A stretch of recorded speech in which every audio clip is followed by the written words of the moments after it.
여호와는 나의 빛이요 나의 구원이시니 내가 누구를 두려워하리요. 여호와는 내 생명의 능력이시니 내가 누구를 무서워하리요. 악인들이 내 살을 먹으려고 내게로 왔으나 나의 대적들, 나의 원수들인 그들은 실족하여 넘어졌도다. 군대가 나를 대적하여 진칠지라도 내 마음이 두렵지 아니하며 전쟁이 일어나 나를 치려 할지라도 나는 여전히 태연하리로다. 내가 여호와께 바라는 한 가지 일, 그것을 구하리니 곧 내가 내 평생에 여호와의 집에 살면서 여호와의 아름다움을 바라보며 그의 성전에서 사모하는 그것이다.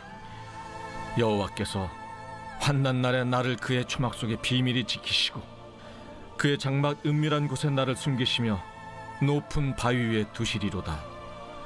이제 내 머리가 나를 둘러싼 내 원수 위에 들리리니 내가 그의 장막에서 즐거운 제사를 드리겠고 노래하며 여호와를 찬송하리로다. 이제 오늘은 내가 방금 찬양한 대로 내가 누구를 두려워하리요, 이제 그런 제목입니다. 우리 인생에는 각종 두려움이 있죠. 예를 들자면 가난에 대한 두려움도 있겠고 늙는 것에 대한 두려움도 있겠죠. 또 어떤 사람은 타인의 비판에 대한 두려움이 있겠고 사랑을 상실할까 그런 두려움도 있고 건강을 잃어버릴까 그런 두려움도 있고 미래가 불확실하니까 두렵고 세상이 두렵고 죽음에 대한 두려움도 있고 말하자면 끝이 없겠죠. 여러분은 삶 속에서 제일 두려운 것이 무엇입니까? 무엇을 두려워하고 또 누구를 두려워하십니까?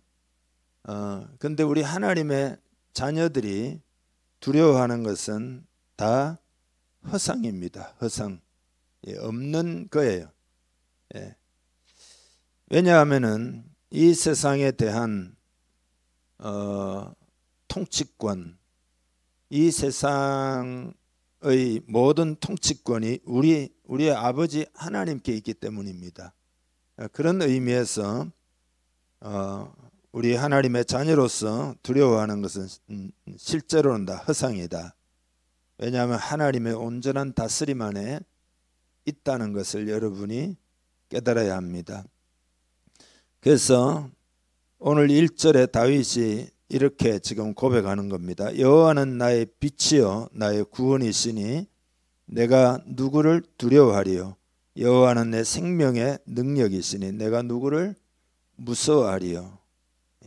그러니까 하나님이 우리 인생에 있는 어두움에 대한 빛이다. 또 하나님이 우리 인생에 있는 곤란함이나 연약함에 대한 구원이시다. 그런 거잖아요. 우리가 하나님을 빛으로 삼고 하나님을 구원으로 삼을 때 하나님이 우리의 생명의 능력이 되신다. 그게 다윗의 고백이잖아요. 정말로 두려워해야 할 분은 세상이 아니고 그 어떤 것도 아니고 여호와 하나님 한 분밖에 없다. 그래서 내가 누구를 무서워하리요? 하나님만 무서워하고 하나님만을 경외할 줄 알아야 된다. 그런 거죠. 왜 믿는 우리가 뭔가를 두려워하는 것일까? 이제 이 두려워하는 이유 중에 가장 중요한 것은 하나님관입니다. 하나님관. 하나님을 어떤 하나님으로 알고 있느냐, 이게 가장 중요합니다. 그러니까 여러분이 믿는 하나님이 사랑의 하나님이 아니시라면, 다른 하나님이시라면, 말하자면 우주의 경찰관처럼 책 잡아서 벌하시는 그런 하나님관을 가지고 있다면 그건 여러분이 두려워할 수밖에 없습니다. 그러니까 왜곡된 하나님관을 가지고 있으면 예수를 믿는다 하지만은 그 사랑과 그 하나님의 진실한 사랑에 대해서 확신을 못하기 때문에 결국은 우리 인생에 다가오는 모든 문제들 가운데 두려움이 아마 많을 것입니다. 그래서 여러분, 이 세상에는 하나님관, 두 가지 하나님관이 충돌하고 있습니다. 하나는 건강한 하나님 관이고 다른 하나는 해로운 하나님 관입니다. 이 두 개가 충돌한다. 그러니까 하나님은 사랑이시다. 절대적으로 사랑이시다. 이게 건강한 하나님 관입니다. 하나님은 사랑이시다는 것은 굉장히 성경에서 이 표현은 아주 독보적인 표현이에요. 왜냐하면 하나님은 우리를 용서하시지만 하나님은 용서이시니라 이런 말은 성경에 없어요. 하나님은 전지하시지만 하나님은 지식이시니라 이런 말도 성경에 없습니다. 하나님은 전능하시지만 그 하나님은 능력이시다 이런 표현은 성경에 없습니다. 그렇지만 하나님은 사랑이시라 이 표현은 요한 1서에 분명히 나오죠. 여러분 그렇죠. 하나님은 사랑이십니다. 그러니까 해로운 하나님과는 사랑의 하나님은 싹 빠지고 어떤 다른 하나님 그러니까 이거는 사탄이 만들어 놓은 것인데 예를 들어 이 하나님은 너무 바빠가지고 우리를 돌볼 겨를이 없으시거나 혹은 우리에게 별 관심이 없으시거나 혹은 절대 권력으로 막 잔인한 압제를 일삼기 때문에 여러분이 막 달래야 하는 하나님 막 여러분이 옛날 말로 와이로를 써가지고 여러분이 막 하나님의 마음을 달래야 되는 그런 하나님 이게 해로운 하나님 관이라 이 말이. 그런 하나님 관을 가지고 있으면 두려울 수밖에 없습니다. 우리는 다 넘어지고 자빠지고 부족하기 때문에 그 부족한 우리를 하나님이 다 책을 잡아가지고 벌하신다 이렇게 생각하고 또 하나님에 대해 직접적으로 그렇게 생각하지 않을지라도 하나님 멀찍이 계시거나 사랑의 하나님이 아니다 이런 생각을 어렴풋이 여러분이 갖고 있으면은 그건 세상에 다가오는 여러 가지 문제들을 여러분이 어떻게 맞이할 겁니까? 다 두렵죠. 그러니까 사람들의 동기 자체가 두려우니까 막 땀을 흘려서 일을 하고 뭐 돈도 벌려고 하고 뭐 애를 쓰는 거죠. 여러분 사랑의 하나님이 하나님의 모든 자원을 다 동원하여 우리에게 은혜를 베푸시지만 만약에 그런 하나님을 곡해해 가지고 파괴적인 하나님 그런 이미지를 가지면 어떻게 될까요? 그러면 어떻게 되는가 하면은 하나님의 사랑을 잘 모르니까 우리도 하나님 사랑하는 거를 잘 모르겠죠. 사랑을 뭐 하나님께 안 받았으니까 우리가 하나님 사랑한다 그건 더더구나 어렵죠. 그리고 그런 하나님에 대한 신뢰도 굉장히 어렵죠. 그러니까 이 사랑과 신뢰의 어떤 서클이 완전히 깨지게 되어서 그래서 이제 두려움이 우리 인생에 자리 잡게 되는 겁니다. 그러니까 그런 하나님을 진정으로 우리가 의지하기는 힘든 거죠. 그러니까 하나님을 진정으로 의지하는 일은 어렵죠. 그냥 하나님을 탁 신뢰하고 어떤 상황에서 나 하나님 믿습니다. 이게 잘 안 되니까 그러면 어떻게 되느냐? 스스로 살아야 되잖아요. 내 힘껏 살아야 되잖아요. 열심히 내가 나를 챙겨야 되잖아요. 그러면 어떻게 되는가 하면 자기 중심적이 될 수밖에 없어요. 자기 중심적인. 그러니까 어떻게 보면은 이기심의 회로가 우리 뇌 속에서 작동하는 거죠. 그래서 사람들은 다 이기적이 다 되는 거죠. 남의 형편과 남의 아픔과 이런 걸 잘 헤아리지를 못해요. 냉소적이고 차갑고 뭐 그건 그 사람이 뭐 살아갈 일이지. 뭐 난 잘 모르겠고 나도 살기 바쁘고 힘든데 이렇게만 사는 거죠. 그렇게 이제 사니까 이기적으로 살지만 문제는 뭐냐면 아무리 이기적으로 살아도 내가 나 자신을 다 챙길 수는 없잖아요. 그건 불가능해요. 세상이 그렇게 호락호락하지가 않죠. 그러니 두려울 수밖에 없는 거죠. 그러니까 두려움의 회로도 작동하는 거죠. 뇌 속에서 이기심의 회로도 작동하고 두려움의 회로도 작동하게 되는 거죠. 사탄이 왜곡된 하나님 이미지를 심기 위해서 열심히 노력을 해요. 우리를 속입니다. 에덴 동산에서 아담과 하와에게 하나님에 대한 거짓말을 했죠. 하나님은 선하시지 않다는 이미지를 주입시킨 거죠. 그래서 창세기 3장 4절에 보면 사탄이 하와에게 너희가 결코 죽지 아니하리라. 너희가 그것을 먹는 날에는 너희 눈이 밝아져 하나님과 같이 되어 선악을 알 줄 하나님이 아심이니라. 그러니까 하나님 왜 선악과 따먹지 말라 한 줄 아느냐? 하나님과 똑같이 선악을 알 줄, 지혜롭게 될 줄 알고 그거 막으려고 하나님이 따먹지 말라 한 거다. 진짜 좋은 거는 하나님이 안 주신다. 이렇게 하나님은 선하지 않다, 그런 이미지를 주입을 시킨 거죠. 그러니까 여러분, 우리들도 그런 사단의 속임수에 넘어가면은 하나님이 좋은 하나님이 아니신 거예요. 여러분, 한번 자신을 돌아보아야 됩니다. 정말로 하나님은 나에게 좋으신 하나님이신가? 아니면은 자꾸 뭔가 하나님이 두렵고 막 벌하시는 것 같고 책 잡으시는 것 같고, 그리고 때로는 하나님 멀리 계신 것 같고 아무리 기도해도 뭐 소용은 없고 그냥 기도 이러면은 그냥 뭐 종교적으로 하는 거지 진짜 하나님이 듣고 응답해 주신다 이런 생각은 많이는 없고, 그러니까 이건 다 속은 거죠. 아담과 하와가 거짓말을 믿었고, 그리하여 그런 하나님이니까, 선하지 않는 하나님이니까 내가 하나님을 사랑할 수 없는 거 아니에요. 또 믿을 수도 없는 거잖아요. 예. 그래서 우리 마음에 이기심의 회로가 돌아가고 두려움의 회로가 돌아가고, 예, 그렇다는 것을 여러분 잘 깨달을 필요가 있습니다. 그러니까 정리하자면은 이런 거죠. 거짓말을 믿은 결과 하나님은 사랑으로 모든 것을 공급하시고 하나님 편에서는 모든 걸 공급한다 이 말이죠. 예수님까지 내어주신 하나님이잖아요. 그리고 우리 편에서는 하나님을 신뢰하고 의지하고 또 하나님을 사랑하고, 이런 서클이죠. 이런 관계의 서클이 이렇게 거짓말을 믿으면 다 깨졌다. 그래서 아담은 생각하기를, 하나님, 나는 당신이 선하다고 믿지 않습니다.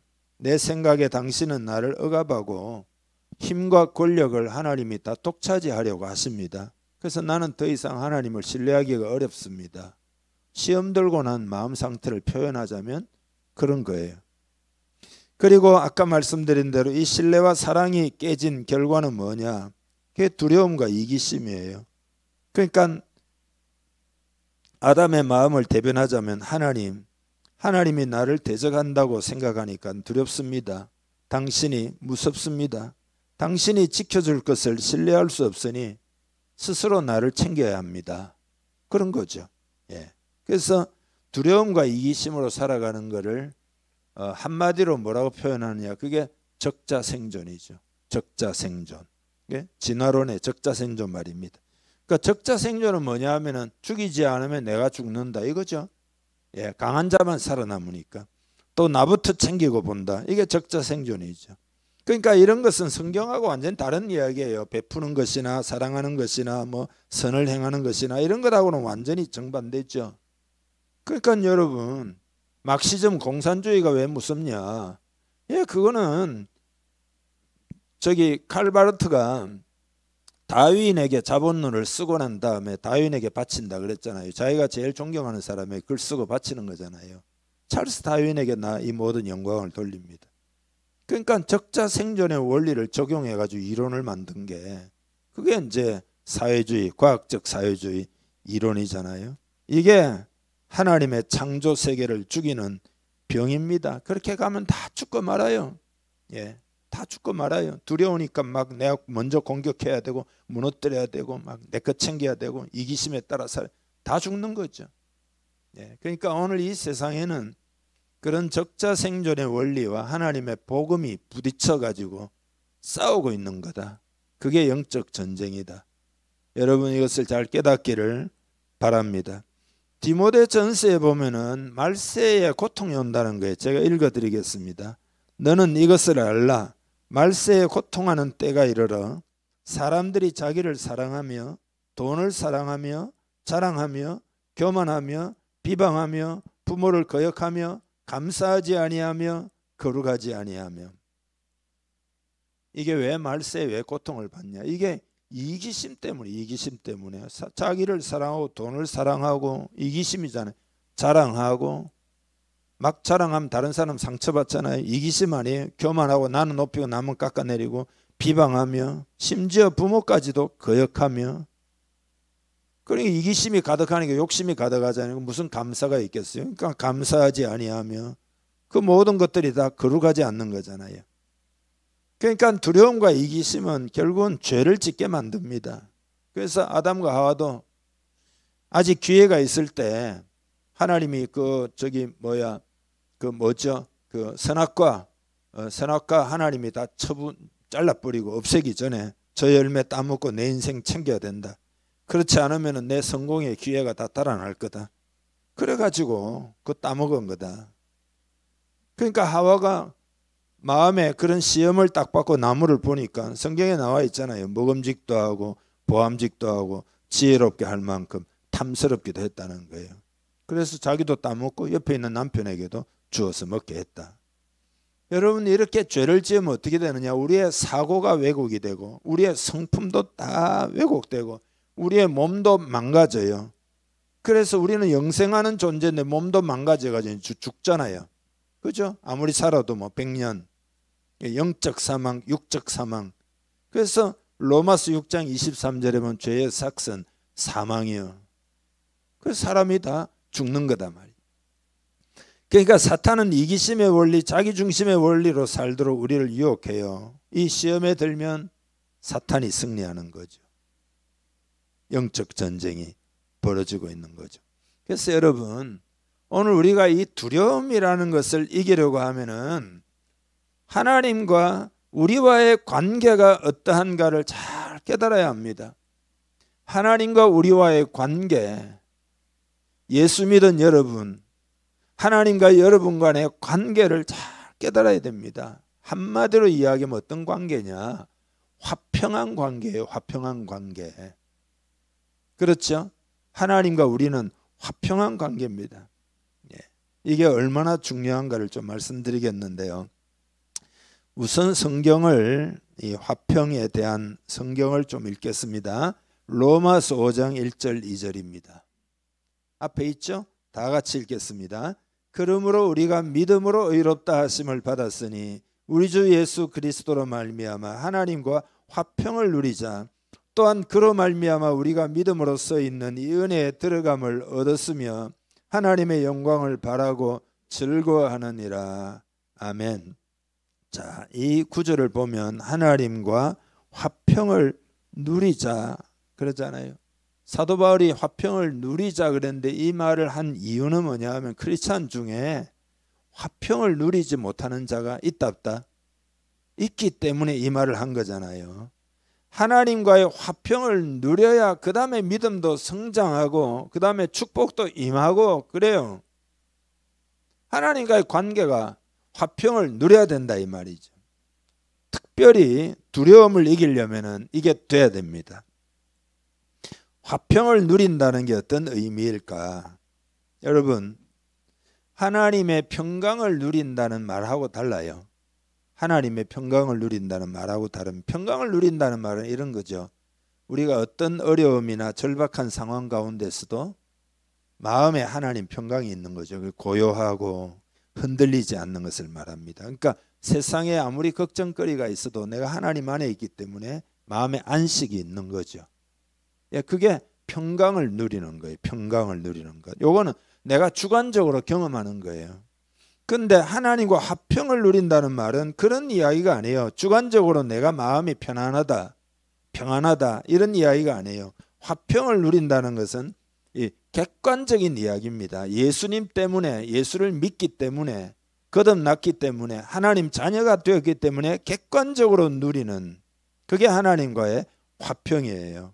그러니까 화평이라는 말은 적대적인 관계가 끝이 났다 그런 이야기입니다. 하나님과 나 사이의 적대적인 관계가 예수 믿어 완전히 끝이 나가지고 그걸 내가 끝났구나, 이제 완전히 하나님과 나는 하나가 됐구나, 그것을 알고 받아들인다 그런 의미입니다. 다른 말로 하면 하나님과 나 사이의 관계가 원수 관계가 아니다, 그런 의미입니다. 예수 믿기 전에는 원수 관계예요, 여러분. 하나님이 나를 원수시 하는 건 아니지만 우리가 하나님을 믿지도 않고 대적하고 감사하지도 않고 하나님을 섬기지도 않고 내 마음대로 살고 원수 관계죠. 그렇지만 이제는 하나님을 거리낌 없이 만날 수 있는 관계가 되었습니다. 예수 그리스도 때문에 내 삶이 하나님께 완전히 받아들여졌습니다. 누구 때문에요? 예수님 때문에. 예수님이 내 죄를 대신하여 십자가에서 다 짐을 져주셨기 때문에 하나님과 나 사이의 관계는 화평한 관계다. 다시 말해서 온전히 받아들여졌다. 원수 관계가 아니다, 그런 거죠. 그래서 여러분은 하나님과 화평을 누리고 있습니까? 예? 만약에 여러분이 하나님과의 화평을 지금 누리고 있다면, 예수님 때문에 내가 완전히 하나님께 받아들여졌다, 이걸 정말 누리고 있다면 여러분 마음에 어떤 확신이 있느냐? 하나님 나를 사랑하신다, 하나님이 나를 사랑하신다, 이 확신을 가지게 됩니다. 죄책에 막 사로잡혀 가지고 막 힘들어도 하지도 않고 용서하시는 하나님을 의지하고 나 같은 사람 기도를 들어주실까 이런 의심도 없어요. 화평한 관계니까 나의 기도를 들어주신다. 내가 기도 안 해서 그렇지 진실하게 기도할 때 하나님 내 기도를 들어주신다, 이런 확신이 있어요. 어려움을 당할 때 하나님께 기도하면 마침내 하나님이 과정이 있겠지만 들어주시고 역사해 주신다, 이런 확신이 있게 된단 말이에요. 그러니까 하나님이 나를 버리실까, 내가 잘못했으니까 하나님이 이제 나를 버리실 거야, 그런 염려도 없어요. 그게 화평을 누리는 거다. 그건 객관적으로 나의 공로 때문이 아니에요. 예수님이 날 위해 십자가 져 주셨기 때문에 화평한 관계가 되었다.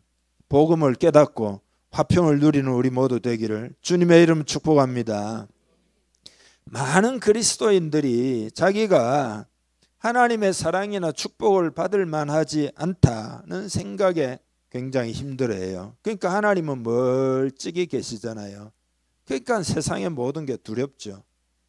그렇잖아요. 특별히 요즘같이 어려운 시대에 경제적으로도 막 어려움이 좀 많이 올 것으로 보이는데, 그러니까 이렇게 되면은 막 힘들잖아요. 예. 두려움이 생기잖아요. 이게 다 뭐냐면 예수님을 바라보는데 실패해서 그런 거죠. 그렇지만 바울은 화평을 누리자 그러면서 믿음으로 서 있는 이 은혜에 들어감을 얻었다는 거예요.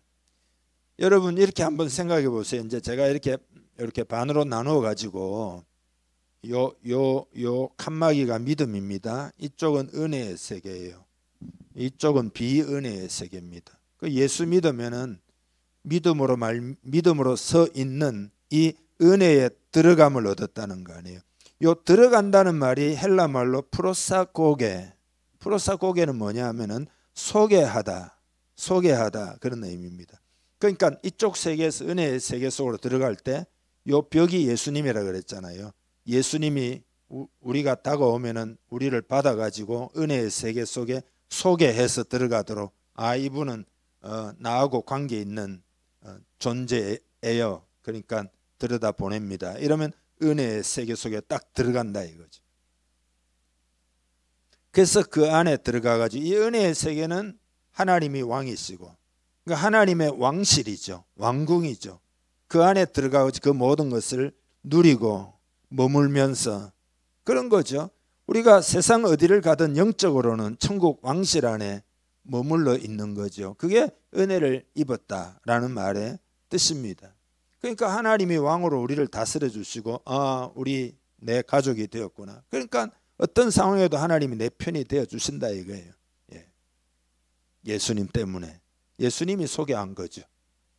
그죠? 날 위해 다 모든 죄짐을 집신 예수님이 소개를 했으니까 끝이죠. 끝. 사람이 여러분 어디 들어갈 때 내가 이분 추천합니다 해도 그게 영향력이 있는데, 하나님이신 또 그 예수님이 나를 소개해서 들어갔으니 얼마나 완벽하겠어요. 그래서 이런 사람은 어떤 경험도 할 수 있느냐? 그게 이제 아까 읽은 그 로마서 5장 1, 2절 뒤에도 한번 읽어보겠습니다. 5절까지. 예, 다만 이뿐 아니라 우리가 환난 중에도 즐거워하나니 이는 환난은 인내를, 인내는 연단을, 연단은 소망을 이루는 줄 알미로다. 소망이 우리를 부끄럽게 하지 아니함은 우리에게 주신 성령으로 말미암아 하나님의 사랑이 우리 마음에 부음받음이니. 아멘. 요 프로세스를 한번 따져보면 환난 중에도 즐거워할 수 있다. 왜냐하면 환난은 인내를 이루기 때문이다. 환난 때문에 인내를 배운다는 거예요. 이게 중요합니다. 여러분, 우리 인생에는 인내를 통하여 열매를 맺는 것이 인생의 원리입니다. 봄에 씨앗을 뿌리면 그 인내의 과정을 통해서 가을 되면은, 그죠? 곡식을 추수한다든지 그런 거잖아요. 근데 환난은 오히려 우리에게 인내를 이룬다. 그러니까 이 말은 이렇게 적용하면 됩니다. 불신자들은 절대 못 참아내는 거를 우리 성도들은 참아낼 수 있다. 그런 겁니다. 그리고 인내는 연단을 이룬다. 연단이란 말은 단련이 된다. 순전하고 잘 다듬어진 성품의 사람이 된다. 여러분, 성품이 잘 다듬어지지 않으면 어떻게 되느냐? 이 땅에서 주님의 소명을 이루고 천국에서 존귀한 상을 받는 일은 어려워지게 되잖아요. 그렇지만 성품이 준비가 되면은 하나님의 뜻을 이루고 우리도 어려움도 잘 극복하기도 하고 하나님의 뜻을 이루고 그리고 천국에서 칭찬과 영광과 존귀를 얻게 되는 거다. 그런 거죠. 그리고 연단은 소망을 그랬잖아요. 이 연단이 소망을 준다는 이야기는 뭐냐 하면은 이런 거죠. 연단을 받으면 내 안에 있는 어떤 우상들 있잖아요. 우상은 욕심덩어리. 그 우상들을 전부 제거하게 되면은 참된 소망을 가지게 돼요. 하나님으로 소망을 갖게 되면 그게 참된 소망이잖아요. 그 참된 소망이 아닌 것은 진짜 소망이 아니기 때문에 내가 우상을 의지해 가지고 뭔가 내 마음에 아이고 소망을 막 품고 요 일만 되면은 내가 좀 더 행복하겠지. 이 일만 되면 나는 걱정이 없겠지. 그런 것들은 참된 소망이 아니에요. 그거는 언젠가 무너집니다. 하나님만이 참된 소망이에요. 그러니까 연단은 소망을 이룬다는 말은 그 단련이 되면은 이거 가짜는 이제 다 사라지게 되고 하나님만이 연단 받으면 그렇게 되잖아요. 하나님밖에 없습니다. 이렇게 되면 마음에 하나님이 주시는 든든함이 그거는 여러분 영원한 소망이기 때문에 영원히 우리는 소망 가운데 승리할 수 있는 거죠. 그러니까 정리하자면 환난 때문에 손해를 봐야 되는데 손해를 보는 게 아니라 환난 때문에 유익이 더 커진다는 거예요. 그렇기 때문에 환난이 와도 두려워하지 않을 수 있다. 그런 이야기입니다. 만약에 우리가 하나님의 은혜를 믿음으로 말미암아 구원받는다. 이 복음을 잘 모르면 어떻게 되느냐? 내가 열심히 잘해가지고 하나님께 축복과 은혜를 받아낸다 이렇게 생각할 거 아니에요. 만약에 종교인이라고 그러면은 그러면 어떻게 되느냐? 그런 생각을 가지고 있으면 내 삶에 환난이 오잖아요. 그러면 어떤 생각이 금방 확 드는가 하면은 하나님께 내가 벌을 받는다는 생각이 들어요. 왜냐하면 내 행위를 의존하고 있기 때문에 내 행위가 잘못돼가지고 하나님 벌 주시는구나. 요 생각을 하게 되는 거죠. 그러면 환난 때문에 아까처럼 성장하고 유익을 얻는 게 아니라 환난이 오면 그런 사람들은 무너지고 말겠죠. 복음 안에 탁 서서 하나님이 어떤 분이신지를 깨닫고 올바른 하나님 관을 가지고 사랑으로 날 은혜로 날 구원했다. 오직 믿음으로 난 구원받았다. 하나님 자녀 됐다.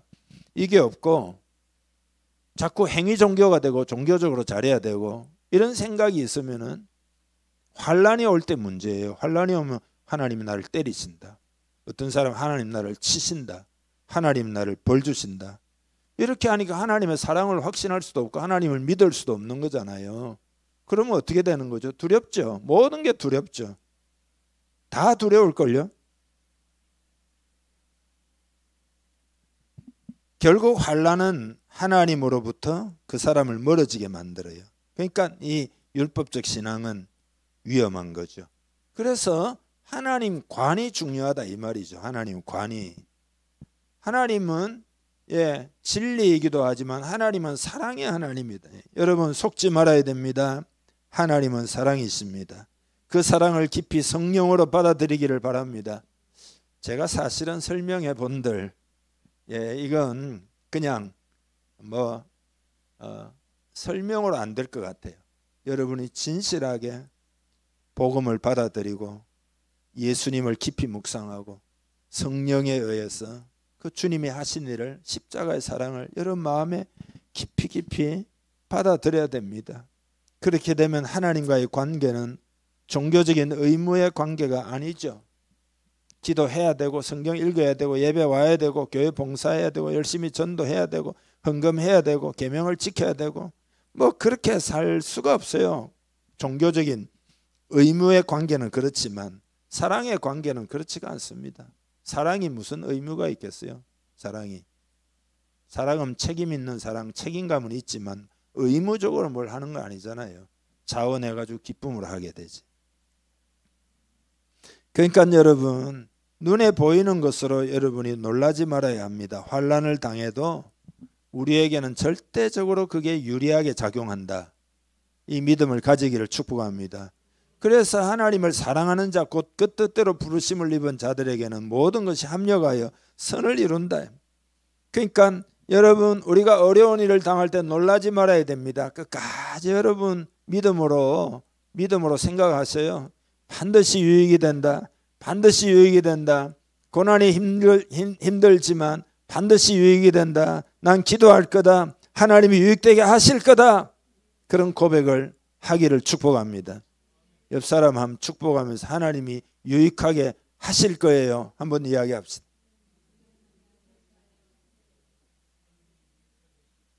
아브라함은 얼마나 힘들었겠어요? 모세는 얼마나 힘들었겠어요? 다윗은 얼마나 힘들었겠어요? 요셉은 얼마나 힘들었겠어요? 느헤미야는 얼마나 힘들었겠어요? 예레미야는 이렇게 말하자면 설교 한 3시간 좀 가겠다. 이사야 호세야 아모스 계속 해보고 그다음에 그거 다 끝나고 나면 이제 한국 역사로 돌아와가지고 주기철 목사님, 손양원 목사님 내 친구까지 이야기하면 한 3시간 넘게 가겠네요. 하나님이 유익되게 하십니다. 그래서 다윗이 뭐라고 하느냐 2절 3절을 읽어보죠. 악인들이 내 살을 먹으려고 내게로 왔으나 나의 대적들 나의 원수들인 그들은 실족하여 넘어졌도다. 군대가 나를 대적하여 진칠지라도 내 마음이 두렵지 아니하며 전쟁이 일어나 나를 치려할지라도 나는 여전히 태연하리로다. 아멘. 세상에서 죽음 다음에 죽음 때문이겠죠. 제일 두려운 게 뭘까? 전쟁 같은 게 제일 두렵겠죠. 만약에 전쟁이 나면 어떻게 될까요? 두렵잖아요. 서울 상공에 핵폭탄이 떨어지면 몇 명이 살아남는가? 이게 이제 전략 전문가들이 이야기를 제가 들어봤거든요. 답이 진짜 참 놀라운 답이에요. 서울 시민 중에 몇 %가 죽을까? 이거예요. 서울 상공에 핵무기가 떨어지면 답은 이거예요. 단 한 사람도 살아남지 못한다. 이게 답이에요. 왜냐하면 다 오염되고 방사능이 오염되고 또 먹어야 되잖아요. 살려면 안 먹고 살 수 있습니까? 그러니까 다 오염돼 가지고 처음 빵 떨어질 때 그 순간에 수없이 죽고 그 다음에 한 일주일 지나면 다 죽는데 단 한 사람도 살아남지 못한대. 이 전쟁이 두려운 거죠. 여러분 두려워하라고 하는 이야기가 아니라 그럴지라도 다윗은 아니 천국 가는 거 아니에요. 우리가 내 마음이 두렵지 아니하며 그 뒤에 보면 나는 여전히 태연하리로다. 태연하리로다. 다윗이 그러니까 대단한 믿음이에요. 그렇게 고백하면서 뭐라고 이야기하느냐 4절 5절 내가 여호와께 바라는 한 가지 일 그것을 구하리니 곧 내가 내 평생에 여호와의 집에 살면서 여호와의 아름다움을 바라보며 그의 성전에서 사모하는 그것이라. 여호와께서 환난날에 나를 그의 초막 속에 비밀히 지키시고 그의 장막 은밀한 곳에 나를 숨기시며 높은 바위 위에 두시리로다. 아멘. 이 표현 중에 다윗이 여호와의 아름다움을 바라보겠다 이렇게 고백. 여호와의 아름다움 요거는 우리가 가장 먼저 바라보아야 될 거예요. 그리고 이 세상 끝까지 추구해야 할 것이 바로 여호와의 아름다움입니다. 이게 다른 말로 하면 여호와 하나님의 은혜예요. 은혜. 여러분 이해하십니까? 모든 것이 요 안에 다 들어있어요. 여호와의 아름다움 안에 다 들어있습니다. 그러니까 인생을 살 때 승리하면서 살 수 있는 비결이 여호와 하나님의 아름다움 안에 다 들어있습니다. 이 은혜 안에 다 들어있습니다. 어려운 세상이지만 하나님의 은혜 가운데 거하는 사람은 절대 승리할 수가 있습니다. 그래서 다윗이 내 평생에 여호와의 집에서 살면, 여호와의 집에 산다는 말은 뭐죠? 하나님의 임재 아래서 산다. 어떤 상황에 있든지 간에 하나님 안에 거하려고 해야 합니다. 여러분, 여러분이 어떤 상황에 있든지 하나님 안에 거하려고 하시기를 바랍니다. 하나님의 영향권 아래, 하나님의 보호의 그늘 아래 있어야 한다. 하나님은 사랑으로 이 세상을 통치한다는 것을 알고 그 은혜 안에 있으면은 반드시 여러분은 보호받는다. 지금 당장 보호받지 못한다라는 느낌이 들지라도 그렇지 않다. 하나님은 여러분을 보호하시는 줄 믿으시기 바랍니다. 그의 성전에서 사모하는 그것이라. 그의 성전은 교회를 말해요. 교회 공동체. 교회 안에서 하나님을 사모하는 일을 평생 해야 된다. 교회 와서 여러분 뭘 하느냐? 하나님 사모하는 일, 사랑하는 일을 평생 하는 거다. 그러면 하나님이 성령으로 하나님의 사랑을 여러분 마음에 부어주신다. 그런 거죠. 그리고 6절의 고백이 여러분에게 있기를 바랍니다. 이 고백하고 우리 마칠 텐데요. 6절의 고백 읽어보죠. 이제 내 머리가 나를 둘러싼 내 원수 위에 들리리니 내가 그의 장막에서 즐거운 제사를 드리겠고 노래하며 여호와를 찬송하리로다. 아멘. 나를 둘러싼 내 원수 위에 내 머리가 높이 들릴 거다. 그 말은 뭐냐면 원수들이 우르르 보게 될 거다. 두려운 상황에서 다윗이 그렇게 지금 말하는 거예요.